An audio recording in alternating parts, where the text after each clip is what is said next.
Hey guys, welcome back again in एडोग्राउंड class 11th and 12th YouTube channel पे। मैं हूं आशीष सिंह, आपका फिजिक्स टीचर। आई होप आप सब लोग अच्छे और सेफ होंगे। तो यार, हम लोग पढ़ रहे थे क्लास 12th का chapter number 1 electric charge and field, और इसमें हम लोग एप्लीकेशन ऑफ गॉस लॉ पढ़ रहे थे। लास्ट लेक्चर में हमने एप्लीकेशन ऑफ गॉस लॉ का फर्स्ट डिस्कस कर लिया है। लॉन्ग स्ट्रेट वायर से कितनी होती है एक पर्टिकुलर आर डिस्टेंस पे इलेक्ट्रिक फील्ड।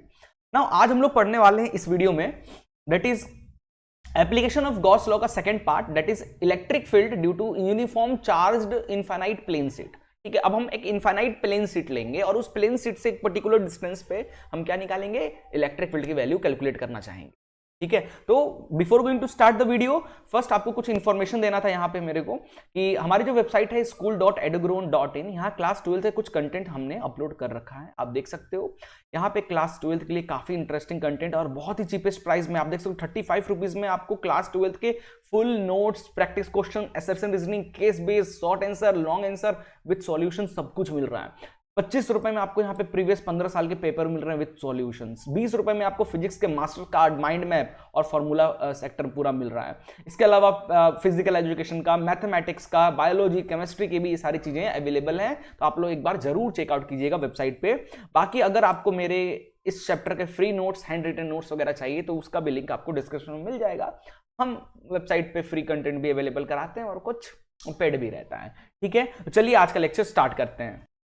आज हम लोग डिस्कस करने वाले हैं गॉस लॉ का जो एप्लीकेशन चल रहा था। आज हम लोग सेकंड एप्लीकेशन डिस्कस करेंगे। इलेक्ट्रिक फील्ड कैलकुलेट करेंगे uniformly charge infinite plane sheet से। ठीक है, एक प्लेन शीट कंसीडर करेंगे, उस प्लेन शीट से एक पर्टिकुलर डिस्टेंस पे इलेक्ट्रिक फील्ड कितनी होगी वो कैलकुलेट करेंगे with the help of Gauss law. ठीक है, तो इसके लिए हम करेंगे क्या कि let sigma be the uniform surface charge density. आपको पता है चार्ज अगर पूरे सरफेस पे फैला है तो अपन उसको बोलते हैं सरफेस चार्ज डेंसिटी। तो हमने एक प्लेन शीट लिया जिसके सरफेस पे पूरा चार्ज फैला हुआ है। आप देख सकते हो plus charge plus charge plus charge फैला हुआ है। तो इस चार्ज डेंसिटी कितनी हो जाएगी, इसकी सिग्मा हो जाएगी। आपको पता है, हमने ये ऑलरेडी डिस्कस कर रखा है। ठीक है, तो इस चार्ज डेंसिटी क्या हो जाएगी, सिग्मा हो जाएगी। Now we can take a Gaussian surface to be rectangular parallel piped of cross sectional area A। अब हम क्या करेंगे, आपको पता है प्लेन शीट से जो गॉसियन सरफेस हम बनाते हैं कैसा बनाते हैं, सिलिंड्रिकल बनाते हैं कुछ इस तरीके का। ठीक है, ये हमने गॉसियन सरफेस बना लिया। अब अगर आप देखोगे ये गॉसियन सरफेस कैसा दिख रहा है, सिलिंड्रिकल दिख रहा है। अब इलेक्ट्रिक फील्ड किस तरफ होंगी, बाहर की तरफ निकल रही होंगी, क्योंकि प्लस चार्ज है। प्लस चार्ज से दोनों तरफ से इलेक्ट्रिक फील्ड क्या हो रही होगी, बाहर की तरफ निकल रही होगी। ठीक है, अब ये जो सिलिंड्रिकल गॉसियन सरफेस हमने बनाया है, इस गॉसियन सरफेस के 3 सरफेसेस हैं। एक हमारा ये सरफेस हो गया, इस तरफ का पूरा सरफेस हो गया। एक हमारा इस तरफ का सरफेस हो गया, और एक हमारा जो कर्व पार्ट होता है वो तीसरा सरफेस हो गया। ठीक है, तो तीनों सरफेस से जो नेट इलेक्ट्रिक फ्लक्स हमारा होगा, ये हमारा फर्स्ट सरफेस हो गया, ये हमारा सेकंड सरफेस हो जाएगा, एंड ये हमारा थर्ड सरफेस हो जाएगा। इन तीनों का जो नेट फ्लक्स निकलेगा, तीनों सरफेस से जो नेट फ्लक्स निकलेगा वो कितना लिखेंगे अपन लोग, नेट फ्लक्स की वैल्यू कितनी हो जाएगी हमारी, नेट फ्लक्स की वैल्यू क्या हो जाएगी, φ1 प्लस φ2 प्लस φ3। ठीक है, एक बार और मैं आपको यहां पे एक्सप्लेन करना चाहूंगा। हमने क्या किया, हमने एक प्लेन शीट लिया, इस प्लेन शीट से एक प्लेन शीट लिया, इस पे हमने एक गॉसियन सरफेस बनाया। आपको पता है प्लेन शीट में इस तरीके से हम लोग सिलिंड्रिकल गॉसियन सरफेस बनाते हैं। तो प्लस चार्ज है तो इलेक्ट्रिक फील्ड क्या होगी, बाहर की तरफ होगी। क्लियर है, ये हमारा फर्स्ट सरफेस है, और ये सरफेस क्या, ये सरफेस पे देखो इलेक्ट्रिक फील्ड का डायरेक्शन भी इस तरफ है, और area vector perpendicular to the surface होता है, इसका भी डायरेक्शन सेम है। यानी इलेक्ट्रिक फील्ड और एरिया वेक्टर का डायरेक्शन क्या है, सेम है। यानी थीटा की वैल्यू क्या हो जाएगी, 0 डिग्री। तो ये फ्लक्स का फॉर्मूला हम लोग पढ़ रखे हैं, क्या होता है बेटा, close integration of E dA cos theta. ये हमने फ्लक्स का फॉर्मूला पढ़ रखा है ना फ्लक्स वाले टॉपिक में। ये थीटा क्या था, that theta is angle between electric field and area vector. तो यहां पे थीटा हमको कितना मिल गया, 0 डिग्री। सेकंड सरफेस हमारा ये कंसीडर हमने किया है। सेकंड सरफेस में भी देखो एरिया वेक्टर और इलेक्ट्रिक फील्ड के बीच का थीटा कितना है भाई, 0 डिग्री। यहां भी 0 डिग्री हो गया भाई, ठीक है ये भी। और तीसरा सरफेस जो हमारा है, यहां कहीं कर्व जो सरफेस है वो आएगा। यहां पे देखो, यहां पे इलेक्ट्रिक फील्ड का डायरेक्शन देखो, इलेक्ट्रिक फील्ड तो हमारा देखो इस तरफ है, यहां बाहर की तरफ निकल रहा है। ये रहा हमारा इलेक्ट्रिक फील्ड और ये रहा हमारा एरिया वेक्टर। यहां पे जो थीटा का एंगल बेटा, यहां पे जो थीटा है वो कितना है भाई, 90 डिग्री है। तो ये तीनों से जो नेट फ्लक्स निकलेगा बेटा, जो नेट फ्लक्स निकलेगा तीनों सरफेस से वो कितना हो जाएगा, फ्लक्स फर्स्ट सरफेस का, flux of second surface, flux of third surface. Clear है? तो यहां से जो हमारा नेट फ्लक्स हो जाएगा वो कितना हो जाएगा, फर्स्ट सरफेस का फ्लक्स लिखते हैं, close integration of E D A cos कितना हो जाएगा, कॉस 0 डिग्री। इसी तरीके से सेकंड सरफेस का बताइए, close integration of E D A cos, second surface का क्या है भाई, थीटा 0 डिग्री। और इसी तरीके से थर्ड सरफेस का बताइए, E D A cos, third surface का क्या है 90 डिग्री, कॉस 90 डिग्री आ जाएगा यहां। क्लियर है? अब जरा बताइए cos 90 क्या हो जाएगा बेटा, 0 हो जाएगा। क्यों? क्योंकि cos 90 की वैल्यू क्या होती है, cos 90 की वैल्यू 0 होती है। बाकी cos 0 1 हो जाएगा। तो हमारा नेट फ्लक्स जो यहां से आ जाएगा वो कितना आ जाएगा, जरा बताइए जरा। ये आ जाएगा बेटा ई डी ए प्लस ई, तो ऐसे भी लिख सकते हैं। अभी अगले स्टेप में हम लोग इसको जनरली ऐसे ही लिखने वाले हैं, बट कोई बात नहीं, चल जाएगा काम। ये हो जाएगा ई डी ए, कॉस 0 की वैल्यू 1 हो जाती है। अब देखो ई को बाहर निकाल लो तो नेट फ्लक्स जो हमारा यहां से आ जाएगा, यहां आ जाएगा ई इंटीग्रेशन ऑफ डी ए, ठीक है, plus E integration of D A. अब डी ए का इंटीग्रेशन क्या हो जाएगा, एरिया हो जाएगा। तो नेट फ्लक्स यहां से क्या आ जाएगा हमारा, देखो ई ए यहां भी, ई ए यहां भी, तो ये जाएगा 2 ई ए। नेट फ्लक्स हमारा ये निकल के आ गया। अब जरा बताइए, ये तो हमारा बेसिक जो फ्लक्स का फॉर्मूला उसके थ्रू हमने निकाला है। अब गॉस लॉ के अकॉर्डिंग फ्लक्स का फॉर्मूला क्या होता है, गॉस लॉ के अकॉर्डिंग, गॉस लॉ के अकॉर्डिंग, ठीक है, अकॉर्डिंग टू गॉस लॉ के अकॉर्डिंग जो फ्लक्स का फॉर्मूला होता है कितना होता है बेटा हमारा, बताओ। इनसाइड जो चार्ज है अपॉन एप्सिलॉन नॉट। अब यहाँ पे जो चार्ज है वो चार्ज एक दो चार्ज तो नहीं है, यहाँ पे जो चार्ज है वो कैसे डिस्ट्रीब्यूटेड है, यहाँ पे चार्ज जो है वो सरफेस चार्ज डेंसिटी ना, चार्ज जो है वो यहाँ की चार्ज, इस सरफेस की जो चार्ज है वो कितनी है, सरफेस चार्ज डेंसिटी क्या हो जाएगी भाई यहाँ प्लेन शीट की, बताइए जरा क्या हो जाएगी, surface charge density is equal to जो चार्ज यहाँ पे है वो अपॉन इस सरफेस का एरिया। तो यहां से चार्ज आ जाएगा हमारा सिग्मा ए। तो अब इसको हम यहां पे पुट कर देते हैं, अगले स्टेप में हम लोग यही करेंगे। तो यहां से जो हमारा फ्लक्स का फॉर्मूला आ जाएगा कितना आ जाएगा, sigma area upon epsilon not. ठीक है, इसको अपन देखो यहां पे इसको ले लेते हैं अपन इक्वेशन नंबर 1 और इसको ले लेते हैं अपन इक्वेशन नंबर 2। अब हम दोनों इक्वेशन को इक्वेट कर देते हैं, इक्वेट इक्वेशन 1 एंड 2। देखो यहां भी फ्लक्स का formula sigma A upon epsilon not है, यहां भी फ्लक्स का फॉर्मूला क्या है 2E मतलब दोनों तरफ लेफ्ट हैंड साइड में हमारा फ्लक्स ही है, ठीक है, फाई है। तो दोनों फाई को, दोनों इक्वेशन को इक्वेट करेंगे तो हमारा आ जाएगा 2EA is equal to sigma A upon epsilon naught. अब यहां पे देखो भाई, यहां पे सिग्मा एरिया एरिया तो हमारा कैंसिल हो गया, ठीक है। यहां से जो इलेक्ट्रिक फील्ड का जो फॉर्मूला हमारा बन के निकलेगा, इलेक्ट्रिक फील्ड की वैल्यू कितनी हो जाएगी, सिग्मा अपॉन 2 एप्सिलॉन नॉट। ये आपको याद रखना है, ठीक है। Electric field due to plane sheet, electric field due to plane sheet formula क्या हो जाएगा, किसी भी प्लेन शीट से, किसी भी प्लेन शीट से, अगर आपको मान लो ये प्लेन शीट है जिसपे चार्ज डिस्ट्रीब्यूटेड है, कैसा सरफेस चार्ज डिस्ट्रीब्यूशन है, तो किसी भी प्लेन शीट से किसी भी पॉइंट पे, पॉइंट कहीं भी हो, यहां हो चाहे यहां हो, कहीं भी पॉइंट हो, वहां की जो इलेक्ट्रिक फील्ड की वैल्यू हो जाएगी कितनी हो जाएगी, जो surface charge density upon 2 epsilon not. ठीक है, ध्यान रखिएगा, बहुत इंपॉर्टेंट फॉर्मूला है।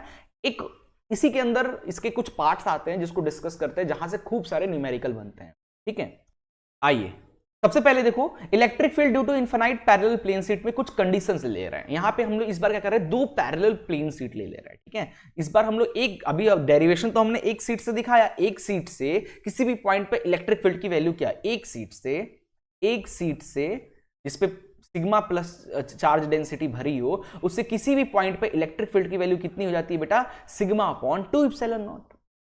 ठीक है, अगर हम दो शीट्स ले लें, पैरेलली रख दें एक दूसरे को, और फिर हम क्या करें, एक पर्टिकुलर पॉइंट पे इलेक्ट्रिक फील्ड निकालें, तो कितनी निकलेगी भाई, एक शीट से अगर sigma upon 2 pi epsilon naught, 2 epsilon naught आ रहा है, दो शीट से कुछ ना कुछ तो इफेक्ट करेगा उस पॉइंट पे भाई, वो शीट के पास भी तो चार्ज है, उससे भी तो इलेक्ट्रिक फील्ड निकल रही होगी, तो कुछ ना कुछ तो इलेक्ट्रिक फील्ड असर करेगा ही उस पॉइंट पे। आइए जरा देखते हैं। तो इसके लिए हमने क्या किया, दो सीट लिया, सीट ए और सीट बी, दो प्लेन सीट लिया। सीट ए पे जो सरफेस चार्ज डेंसिटी है वो सिग्मा ए है, और सीट बी पे जो सरफेस चार्ज डेंसिटी है सिग्मा बी है। ठीक है, अब हम 3 रीजन ले रहे हैं। ये हो गया रीजन 1 हमारा, ये हो गया रीजन 2 सेंटर पे, और ये हो गया राइट हैंड साइड पे रीजन 3। ठीक है, अब हम यहां क्या करेंगे, इस रीजन में एक पॉइंट कंसीडर करेंगे, इस रीजन में एक पॉइंट कंसीडर करेंगे, और इस रीजन में एक पॉइंट कंसीडर करेंगे, और इन पॉइंट्स पे हमको इन दोनों सीट्स की वजह से कितनी इलेक्ट्रिक फील्ड आ रही है ये कैलकुलेट करना है। बेटा ये one of the most important question है इस चैप्टर का, याद रख लीजिए, एग्जाम में कई बार पूछा गया है, पुराने सैंपल पेपर उठाकर आप देख लो।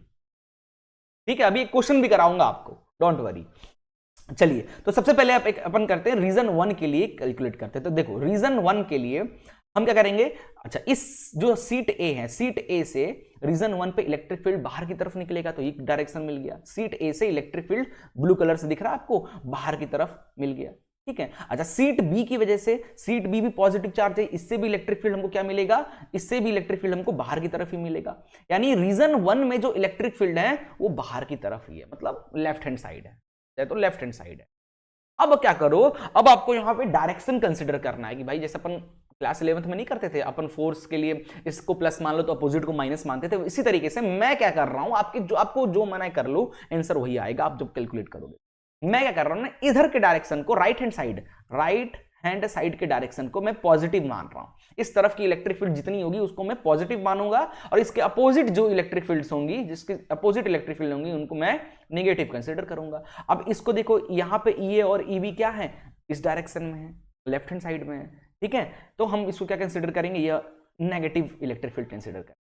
ठीक है, तो नेट इलेक्ट्रिक फील्ड बेटा जो हमारा आएगा रीजन 1 में सीट ए और सीट बी की वजह से जो नेट इलेक्ट्रिक फील्ड आएगा वो कितना आ जाएगा भाई, नेट इलेक्ट्रिक फील्ड क्या हो जाएगा, माइनस हमने क्यों लगाया है, क्योंकि माइनस लेफ्ट हैंड साइड में हमने माइनस ले रखा है, तो माइनस, अच्छा, और एक सीट से इलेक्ट्रिक फील्ड की value sigma upon epsilon naught, तो minus sigma A upon 2 epsilon naught a वाली सीट से, और साथ में दोनों ऐड हो जाएंगे ना रीजन 1 में, प्लस इसकी वजह से इस पॉइंट, इस रीजन में इलेक्ट्रिक फील्ड कितना आएगा, minus sigma B upon 2 epsilon not.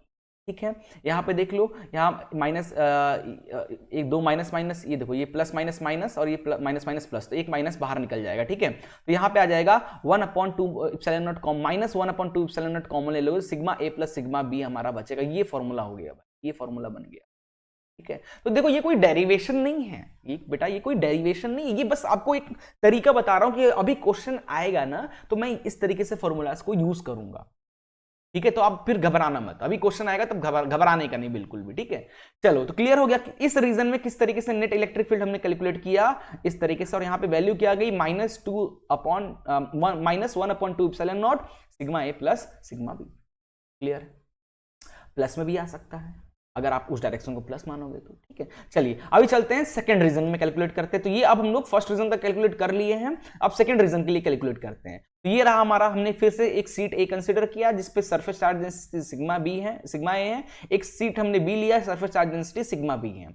अब सरफेस ए की वजह से, रीजन बी में सरफेस ए की वजह से क्या इलेक्ट्रिक फील्ड का डायरेक्शन क्या होगा, बाहर की तरफ होगा, ये रहा बाहर की तरफ। ठीक है, और सिग्मा बी से इलेक्ट्रिक फील्ड भी बाहर की तरफ होगी, यानी इस रीजन में सिग्मा बी से इलेक्ट्रिक फील्ड इस तरफ होगी। तो देख लो इस पॉइंट पे रीजन 2 में, रीजन 2 पे एक ये इस तरफ है, ई बी इस तरफ है, तो नेट इलेक्ट्रिक फील्ड क्या होगा, माइनस, नेट इलेक्ट्रिक फील्ड क्या हो जाएगा, माइनस हो जाएगा। ठीक है, अब आपने ये क्या है बेटा, राइट हैंड साइड का डायरेक्शन, तो राइट हैंड साइड का डायरेक्शन को हमने क्या माना है, पॉजिटिव इलेक्ट्रिक फील्ड मानेंगे। तो जो लेफ्ट हैंड साइड जो होंगे उनको क्या मानेंगे हम लोग, इलेक्ट्रिक फील्ड को किसमें कंसीडर करेंगे, नेगेटिव कंसीडर करेंगे। तो ई को पॉजिटिव और ई बी को माइनस के टर्म में रख दो। ई कितना हो जाएगा, electric field due to sheet a कितना हो जाएगा, सिग्मा ए अपॉन 2 इप्सिलॉन नॉट। ठीक है, और प्लस, ठीक है, प्लस इस डायरेक्शन में है माइनस, नेट इलेक्ट्रिक फील्ड में क्या करेंगे, इलेक्ट्रिक फील्ड को ऐड करेंगे, बट साइन का ध्यान रखेंगे, तो वैसे भी देखो घुमा फिरा के हमारा माइनस में आंसर आ जाएगा। ठीक है, और प्लस उस डायरेक्शन को हमने माइनस में माना है, तो minus sigma B upon epsilon naught. तो ये हमारा फॉर्मूला आ जाएगा यहाँ से, नेट इलेक्ट्रिक फील्ड इस पॉइंट पे रीजन 2 में कितना जाए, 1/2 epsilon naught sigma A minus sigma B. Simple. ठीक है, चलिए तीसरा केस हम लोग कंसीडर कर रहे हैं, इस बार हम लोग रीजन 3 की बात कर रहे हैं। रीजन 3 पे सीट ए की वजह से जो इलेक्ट्रिक फील्ड होगा बाहर की तरफ होगा, लाइक इस डायरेक्शन में, और सीट बी की वजह से हमारा जो इलेक्ट्रिक फील्ड होगा वो भी बाहर की तरफ होगा। तो नेट इलेक्ट्रिक फील्ड इस रीजन में दोनों इलेक्ट्रिक फील्ड को ऐड कर दो, बट साइन का ध्यान रखना, दोनों किस तरफ है, दोनों राइट हैंड साइड है, तो पॉजिटिव लेंगे, तो भाई ले लो पॉजिटिव। सीट ए की वजह से इलेक्ट्रिक फील्ड कितना हो गया, सिग्मा ए upon 2 epsilon naught, sheet B की वजह से sigma B upon 2 epsilon naught, दोनों को ऐड कर दो 1 upon 2 epsilon naught sigma A plus sigma B हमारा आ जाएगा। तो इस तरीके से दो प्लेन सीट अगर आपके सामने आ गए हैं तो किसी भी रीजन में अगर आपको इलेक्ट्रिक फील्ड निकालना, किसी भी पॉइंट पे इलेक्ट्रिक फील्ड निकालना है तो आप इससे निकाल सकते। तो ध्यान रखिएगा यहां पे रेडियस मैटर नहीं करता, क्योंकि फॉर्मूले में क्या है, इलेक्ट्रिक फील्ड किसी भी सीट से कितना सिग्मा अपॉन 2 एप्सिलॉन नॉट होता है। रेडियस का कोई लेना देना नहीं है। प्लेन सीट से इतने डिस्टेंस पे कोई ऑब्जेक्ट रखा है तो बताओ इलेक्ट्रिक फील्ड कितना होगा, तो डिस्टेंस का कोई लेना देना नहीं होता प्लेन सीट में, ठीक है। ये सिर्फ उस सरफेस पे कितनी चार्ज है उस पर डिपेंड करता है, ठीक है, ध्यान रखिएगा, नहीं तो लगे आप लोग रेडियस लेने तो दिक्कत हो जाए। एक क्वेश्चन करते हैं इसी टॉपिक से। एक लार्ज प्लेन सीट लेना है आपको, ऑफ चार्ज है, सरफेस चार्ज डेंसिटी है कितनी है 5 × 10⁻⁻6 coulomb per metre, surface charge यानी सिग्मा की वैल्यू दे रखा है, ठीक है। एक lies on the XY plane, XY plane पे, तो हमने X और Y प्लेन पे एक सीट लिया जिसपे सरफेस चार्ज डेंसिटी कितना है 5 × 10⁻⁻6, कितना है भाई surface charge density 5 × 10⁻⁻6 coulomb per metre square, ठीक है। अब कह रहा है कि फाइंड इलेक्ट्रिक फ्लक्स निकालिए through a circular area of radius 0.1 metre. एक सर्कुलर आपको रीजन लेना है, ठीक है, इफ द, जो कि जेड एक्सिस में रखा हुआ है, देखो, if the normal to the circular area makes an angle of 60 degree, जो सर्कुलर एरिया हमने ले रखा है जिसका रेडियस दे रखा है, कितना दे रखा है रेडियस 0.1 मीटर रेडियस दे रखा है, वो जेड एक्सिस से 60 डिग्री बना रहा है। तो भाई अब इस प्लेन सीट से जो इलेक्ट्रिक फील्ड निकलेंगी इसको क्रॉस करेंगी, भाई इलेक्ट्रिक फील्ड किसी एरिया को क्रॉस कर रही है पर यूनिट एरिया, क्या मिलेगा, फ्लक्स मिलेगा, तो हमको वही फ्लक्स निकालने को बोला है, एज सिंपल, ठीक है। तो चलिए जरा बताइए फ्लक्स का फॉर्मूला क्या हो जाएगा, EDA cos 60 डिग्री, क्योंकि यहां पे देखो ना एरिया, ये जो सरफेस का नॉर्मल क्या होगा, एरिया वेक्टर ही तो होगा, उससे एंगल जेड एक्सिस का क्या एंगल बन रहा है 60 डिग्री, तो एरिया वेक्टर और जो इलेक्ट्रिक फील्ड है इन दोनों के बीच का एंगल क्या हो गया हमारा 60 डिग्री, ठीक है। तो EDA 60 डिग्री हो गया। चलिए तो यहां से फ्लक्स हमारा आ जाएगा, electric field due to plane sheet कितना होता है बेटा, सिग्मा अपॉन 2 एप्सिलॉन नॉट, ठीक है, इनटू एरिया क्या हो जाएगा इस सर्कुलर का पाई आर स्क्वायर, आर कितना है भाई 0.1 का होल स्क्वायर, इनटू cos 60 की वैल्यू cos 60, ठीक है। आप इस सबको रखो, cos 60 की वैल्यू कितनी होती है बेटा 1/2 होती है, सबको रखो, मैं डायरेक्ट कर रहा हूं, सिग्मा की वैल्यू भी हमको यहां दे रखी है क्वेश्चन में, ठीक है, चलो रख देता हूं मैं, यहां से फ्लक्स आ जाएगा हमारा 5 × 10⁻⁻6 इंटू पाई 3.14, ठीक है, इंटू 0.1 का होल स्क्वायर इंटू 1/2 है ना, एप्सिलॉन नॉट की वैल्यू 8.85 इंटू 10⁻⁻12 इंटू ये 2, ठीक है। यहां से जो आपका फ्लक्स आ जाएगा, आपको बता दे रहा हूं, जो फ्लक्स आएगा वो आ जाएगा 4.44 इंटू 10⁻³ न्यूटन मीटर स्क्वायर पर कूलम। डन, चेक कर लीजिएगा गलत आंसर तो नहीं आया मेरा, इनको सॉल्व करिए, जल्दी जल्दी सॉल्व करिएगा, आपका आंसर आ जाएगा अप्रोक्सीमेट इसके बराबर, ओके। चलिए लीजिए अगला जो क्वेश्चन आपके स्क्रीन पे है, क्वेश्चन नंबर 2 प्लेन सीट वाले टॉपिक से, कह रहा है two large thin sheet metal are parallel and close to each other as shown in the figure. तो ये देख लो भाई, दो लार्ज सीट हैं जो पैरेलल एक दूसरे के बहुत ही क्लोज रखे हुए हैं, on their inner faces the plates have surface charge density of opposite sign and of magnitude 17 × 10⁻⁻2 coulomb per metre. दोनों अपोजिट साइन के, मतलब एक प्लस है तो दूसरा माइनस चार्ज रखा हुआ है, यहां गलत बना हुआ है, एक पे प्लस चार्ज है तो दूसरे पे क्या है माइनस चार्ज रखा हुआ, ठीक है। What is electric field to the left of the plate, plate के लेफ्ट साइड में यानी रीजन 1 में, what is right of the side यानी रीजन 3 में, एंड बिटवीन द प्लेट यानी रीजन 2 में इलेक्ट्रिक फील्ड की वैल्यू कितनी होगी पूछ रहा है, ठीक है। चलिए भाई तो कैलकुलेट करते हैं, सबसे पहले प्लेट बना लेते हैं, ये रहा हमारा प्लेट जिस पे पॉजिटिव चार्ज भरे हुआ है, ठीक है, ये हो गया हमारा दूसरा प्लेट जिस पे नेगेटिव चार्ज हमारा यहां पे। अब सबसे पहला हमारा पूछा है to the left of both plate, दोनों प्लेट के लेफ्ट साइड में, यानी इस पॉइंट की बात कर रहा है, ठीक है, इस प्लेट को ए बोल देते हैं, इस प्लेट को बी नाम लेते हैं। यहाँ पे हो गया सिग्मा ए, यहाँ पे हो जाएगा सिग्मा बी, माइनस में है ये।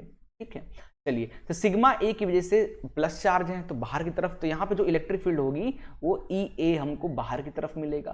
और ये सिग्मा जो बी प्लेट है इस पे इलेक्ट्रिक फील्ड अंदर की तरफ होती है, तो इस रीजन में इलेक्ट्रिक फील्ड हमको ई बी इस तरफ मिलेगा। क्लियर हो गया, एक इस तरफ है, एक इस, किसी को भी प्लस ले लो किसी को भी माइनस ले लो, आपकी मर्जी। ठीक है, तो नेट इलेक्ट्रिक फील्ड जो हो जाएगा, नेट इलेक्ट्रिक फील्ड हमारा जो इस रीजन में हो जाएगा, कितना हो जाएगा जरा बताइए। ये इससे इलेक्ट्रिक फील्ड कितनी हो जाएगी हमारी, नेट इलेक्ट्रिक फील्ड देखो, इस ये को प्लस में ले लेते हैं और इसको माइनस में ले लेते हैं। ठीक है, इधर वाले को प्लस इधर वाले को माइनस में, कोई दिक्कत नहीं सर। तो इलेक्ट्रिक फील्ड क्या हो जाएगा, ए से सिग्मा ए अपॉन 2 इप्सिलॉन नॉट माइनस, ठीक है, minus sigma B upon 2 epsilon. दोबारा साइन माइनस साइन मत लगाना, ऑलरेडी हमने माइनस साइन लगा लिया है ना, एक इधर प्लस में एक इधर माइनस में, माइनस साइन हमने ऑलरेडी ले रखा है तो दोबारा माइनस में पुट नहीं करना। ठीक है, तो भाई एक प्लस में दोनों का सरफेस चार्ज डेंसिटी की वैल्यू क्वेश्चन में सेम दे रखा है, कितना दे रखा है 17 इंटू 10 की पावर कितना है -22 कूलम पर मीटर स्क्वायर। ठीक है, तो भाई दोनों कट गया, आंसर आ गया 0। सेकंड हमारा पूछा है, इसका सेकंड जो पूछा है on the right side, on right side में, यानी यहां पे। चलो, तो प्लेट ए से इलेक्ट्रिक फील्ड हमको किधर मिलेगी, इस तरफ, और प्लेट बी से इलेक्ट्रिक फील्ड हमको मिलेगी कि ए से बाहर निकलता है, बी से माइनस में, तो अंदर की तरफ जाएगा। अगेन नेट इलेक्ट्रिक फील्ड हमारा जो यहाँ पे मिलेगा, किसी को भी प्लस ले लो किसी को भी माइनस ले लो, ये को प्लस में ले लेते हैं और ई बी को माइनस में ले लेते हैं। ठीक है, ये कितना हो जाएगा सिग्मा ए upon 2 epsilon naught minus E B कितना हो जाएगा sigma B upon 2 epsilon naught. दोनों की वैल्यू बराबर है तो दोनों कट जाएंगे, अगेन आंसर इज 0। ठीक है, थर्ड आ गया हमारा सेंटर पे। सेंटर पे इलेक्ट्रिक फील्ड क्या होगा, अब सिग्मा ए से इलेक्ट्रिक फील्ड इस तरफ, ये मिल जाएगा हमको बाहर की तरफ, ए से बाहर की तरफ, और बी से अंदर की तरफ, यानी बी की तरफ ले जाओ तो ई बी हमको इधर मिल जाएगा बी की तरफ।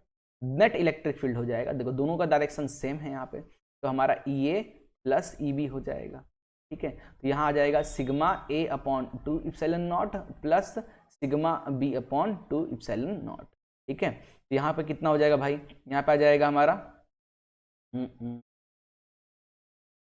दोनों को प्लस करो तो 2 से 2 कैंसिल हो जाएगा, तो ये जाएगा सिग्मा अपॉन इप्सिलॉन नॉट, क्योंकि सिग्मा ए और सिग्मा बी की वैल्यू सेम है इस।